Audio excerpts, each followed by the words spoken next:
Iwobi is not of the quality I feel should be starting in the Nigerian national team at this point in time. They even doubt if he's really the nephew of JJ Okocha. In the first half, Nigeria did everything. If you watch the first goal, the way it came, immediately they scored the goal. You realize that there was some panic in Nigeria, so they had to act fast before Nigeria gained their strength back. Lookman, they didn't get any shot on target in the whole game. When they scored their first goal, they tried and had the second goal. So after getting the second goal, guys, we packed the bus. Let's look at the Nigeria game. 4 consecutive games, no win. That's incredible. Not for the Nigeria we know. I'm still looking at some figures. Yeah, but if you look at Nigeria, they have players. Look at the front and all those things. So I'm really worried, and I'm starting to believe that the best they can finish will be second, and that'll be the playoffs. And that one is very dangerous because you never know who you are meeting. Yeah. And the playoffs, you can just meet but this group should have been a walkover for Nigeria. Very easy group. But I don't know why they are struggling. And Benin. Because but don't you think it still boils down to the point where the point you mentioned earlier that now no team is a walkover? Yeah, but then what I believe in the African football is like Ghana League. Ghana League in the sense that just win your home matches. But here's the case: Nigeria just played 3 draws. They are even struggling to win their home game. So I was really wondering what really happened because I was on social media and I saw that Nigeria, they were up by 1. Then the game ended and I saw 2-1. So I was wondering what really happened. So now I still don't get it. Yeah. Because Nigeria, you almost won the AFCON. Yeah. You beat if not, it was just some few steps. You would have been champions of Africa. I don't know what's happening. Take us through the game. You watched the game. It was the whole game happened in the first half. The whole game happened. All the goals came in the first half. The whole 2-1. But then in the second half, Nigeria made the changes. I think Victor Boniface came in. He played. I think more than 30 minutes, slightly more than 30 minutes. But then they still weren't able to get the goals. Nigeria were really pressing them, very good. And Nigeria played really well, but they couldn't get the goal. They created so many chances. Chukwueze was involved driving, but then he'll drive. He will not shoot. He'll drive. He doesn't shoot. I feel there are key players we expected. Lookman, they didn't get any shot on target in the whole game. Yes. You get it. That's the person who just scored a hat-trick in the second biggest football competition in the world. But then he couldn't get a single shot on target. Same with Chukwueze. But Boniface couldn't even get a single shot in the whole game when he came in. So that was really what was lacking for them. Benin were really clamped with their defense. And that was really important for them. But if you ask yourself what is happening with their team, they are playing good. They are playing very well. But then the point is, I feel as though they lack that motivation, and some key players are not there, and we can all admit to that. You get it. If Osimhen were to be there, I feel that energy is always there. You can always see that guy pressing, even when it's 90th minute and they are winning a match. You can still see him always tracking back.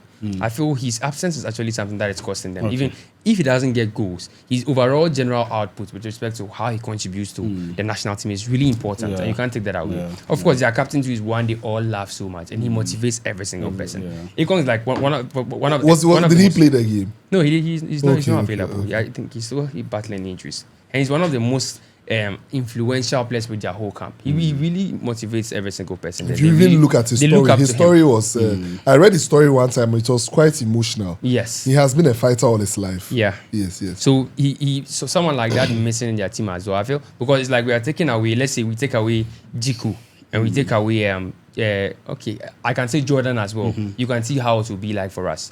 But let's say in this instance we take out Kudus. You get it. So that is what is missing for them because they are lacking they're lacking that motivation. Because if you watch, they are playing well, they are holding the ball, they are passing. You get it. They are creating the chance, but they are not shooting. You get it. And I feel like if Victor Boniface was there, that's the biggest aerial threats.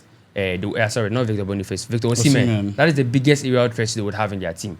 And if they weapon the crosses, he can actually get into actually knowing 1 or 2. He wasn't so prolific at the AFCON Osimhen, but then on a normal day for Nigeria, he scored hat-trick for Nigeria. And even it's the name itself. And I feel like as though he would attract so much attention, leaving Lookman and the rest chance to actually operate. Because if you put Lookman on his left-hand side, put Chukwueze on his right-hand side, the attention will all be on Osimhen. And those who can get a chance to even take in shots. Because they couldn't get shots. Those guys weren't getting the chance to shoot. Iwobi was there, but Iwobi was not. Iwobi is not of the quality I feel should be starting in the Nigerian national team at this point in time. Really? And anyone will argue with that. But it will be. It will be. At this point in time but in his career. During the AFCON, the Nigerians were really bashing him. It was so bad. Yes. I didn't, to a point that he hasn't been people came out to even advocate, telling them that they should stop it. It was so bad.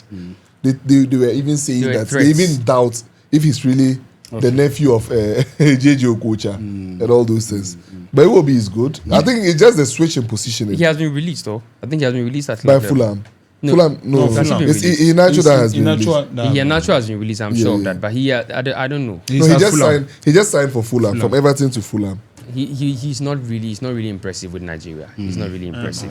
With the match, when you watch the match very carefully, you realize that the Benin players were very calm and waiting for their moment. So in the first half, Nigeria did everything. If you watch the first goal, the way it came by Onyedika, the crab boots guy, like you could see that the Benin defense was very, very composed. Dr. Fab, if you watch the match, you realize that they were defending well because they knew they were playing with the better side. So they were like, guys, we are playing with the better side. We wait for our moment comes then. So immediately they scored the goal.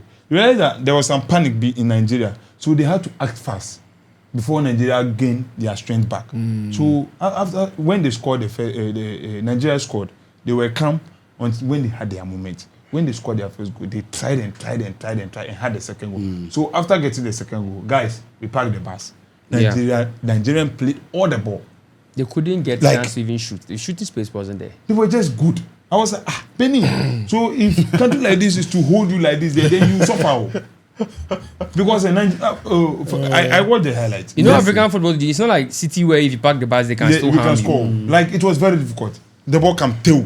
They want the throw, bring the throw, they will take it. I think very early in the second half, that's when they removed Murphy. Murphy was in Nice, and they brought in Victor Boniface. He came, he couldn't get any chance to shoot.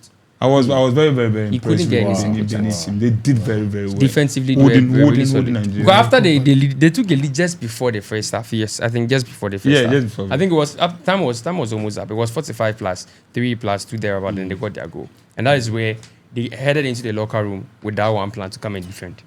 But do you think the Nigerian team generally is dipping in form?